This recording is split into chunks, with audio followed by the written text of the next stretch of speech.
நினைவுகளை எப்பயுமே மறக்கவே முடியாது. அப்படிப்பட்ட நினைவுகளை கொடுத்ததுதான் உதயம் தியேட்டர். இப்ப மூடப்பட போகுது அப்படிங்கிற செய்தி சோசியல் மீடியால பயங்கரமா கசிய ஆரம்பிச்சுட்டு, இதை கேட்ட உடனே நிறைய செலிபிரிட்டிஸ் அவங்களோட ஆதங்கத்தை தெரிவிச்சுட்டு வந்துட்டு இருக்காங்க. அதை பத்தி இந்த வீடியோல நம்ம இப்போ முழுமையா பார்க்கலாம். உதயம் தியேட்டர் 1983ல தான் இது முதலா கொண்டு வந்தாங்க. கிட்டத்தட்ட 41 வருஷங்கள் இது ரன் ஆயிட்டு இருக்கு. உதயம் தியேட்டர், மினி உதயம் தியேட்டர், சந்திராயம், சூரியம்னு சொல்லிட்டு சூப்பராவே செயல்பட்டு வந்துட்டு இருந்துச்சு. அது மட்டும் இல்லாம எல்லாருக்குமே அந்த நினைவுகள் அப்படிங்கிறது கண்டிப்பா மறக்க முடியாது. ஒரு செலிபிரிட்டியா இல்லாம சின்ன வயசுல அந்த இடத்துல நின்னு விசில் அடிச்சு தலைவரோட போட்டோவை பார்த்த உடனேயே என்ஜாய் பண்ணி ஒரு மூவியை பார்த்திருப்பாங்க. அதே ஒரு பர்சன் ஒரு சினி ஃபீல்ட்ல நல்லா வந்ததுக்கு பிறகு அதே தியேட்டர்ல அவங்க படம் ரிலீஸ் ஆகும்போது கண்டிப்பா அந்த சந்தோஷத்தை ஈடு கொடுக்க முடியாது. இப்படின்னு நிறைய செலிபிரிட்டிஸ் அவங்க வாழ்க்கையில நடந்த சில விஷயங்களை பகிர்ந்துட்டு இருக்காங்க.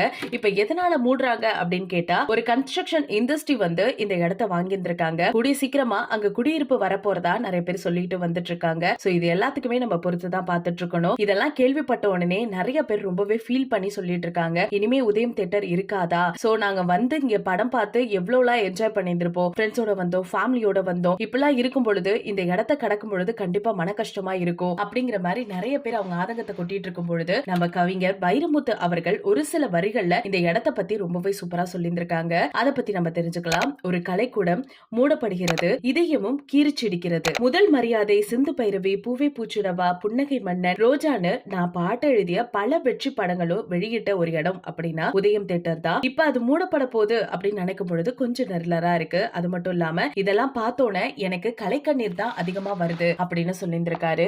அது மட்டும் இல்லாம மற்றவர்களோட ஆக்டோபஸ் கரங்களுக்கு எதுவுமே தப்ப முடியாது அப்படின்னும், மூளையில முன்மொழிவதையும் இதயத்துல வழிமொழிய மறுக்கிறது. இனி அந்த கால தடயத்தை கடக்கும் போதெல்லாம் வாழ்ந்து விட்ட விற்றவனின் ஒரு பரம்பரை கலையோட தான் என் கார் அங்கிருந்து நகரும் அப்படின்னு சொல்லி ரொம்ப வருத்தத்தோட பேசியிருந்திருக்காரு. நன்றி உதயம் அப்படின்னு மென்ஷன் பண்ணியிருந்திருக்காரு. கண்டிப்பா நம்ம எல்லாருக்குமே அந்த இடத்துல ஒரு ஃபீலிங்ஸ் கண்டிப்பா இருக்கும். பிகாஸ் உதயம் தியேட்டர் ரொம்ப வருஷமா செயல்பட்டு இருக்க ஒரு இடம். அப்படி இருக்கையில நம்ம வாழ்க்கையில ஒரு தடவையாவது சென்னை வாசிகள் அங்க போயிட்டு மூவி பாக்குறது ஒரு பொதுவான விஷயம் தான். அப்படி இருக்க நிலைமையில செலிபிரிட்டிஸ் நிறைய பேர் அவங்களோட வருத்தங்களை ஒரு பக்கம் தெரிவிச்சுட்டு வந்துட்டு இருக்காங்க. உங்க வாழ்க்கையில எனக்காவது ஒரு நாள் அந்த இடத்துல படம் பார்த்திருக்கீங்களா, பார்க்கணும்னு நினைச்சிருக்கீங்களா அப்படிங்கறத பத்தி நம்ம கமெண்ட் செக்ஷன்ல ஷேர் பண்ணிக்கோங்க. இது போல பல வீடியோஸ் பார்க்க நம்ம சேனலை சப்ஸ்கிரைப் பண்ணி வச்சுக்கோங்க.